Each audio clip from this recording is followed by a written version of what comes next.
Good morning, everyone. Meteorologist Rachel Kay here for Exercise Week on Outside the Classroom. I've got a very special guest. I'm excited to introduce Laura Rose Schwartz, founder and creator of Laura's Movement Lab. Laura, thank you so much for joining us. Thanks for having me, Rachel. If you wouldn't mind, can you just start kind of by explaining what you do and specifically what you've been doing to help people exercise during the pandemic? So I former lawyer, recovering lawyer, but I got into teaching yoga to help with stress. But I also used to be like a runner, into cardio classes. So I also taught Pilates and bar classes. And then with the pandemic, have gone all online with the classes. So Laura's Movement Lab hosts I used to make a bunch of videos too in the past. So I had old videos and I've been making new ones with the pandemic. So my website is an on-demand library of hundreds of classes that are yoga, gentle yoga, Pilates, cardio, bar, short sequences, prenatal, postpartum. So basically anything you could want, all to do at home whenever you want.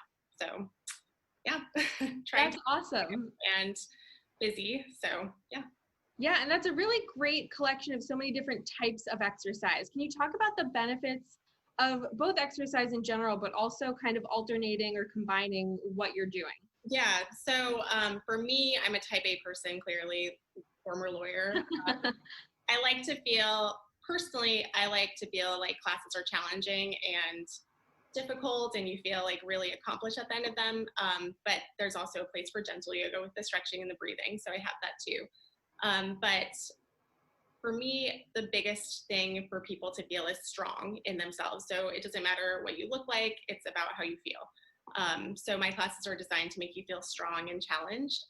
Yoga is great because it helps build the strength, but also builds flexibility and helps you with your breath. I also am a professor at Marymount University teaching stress management. So the breathing techniques help a lot with everything that's going on in the world. And then Pilates is really core focused where you're building strength from your core. So it really enhances all your other workouts or activities because you're really aware of moving from your core. My yoga journey started with falling in love with my body and myself. So treating it as something positive instead of being critical about yourself because we spend enough time doing that. Great advice. Thank you so much for joining us, Laura. Thanks for having me, Rachel.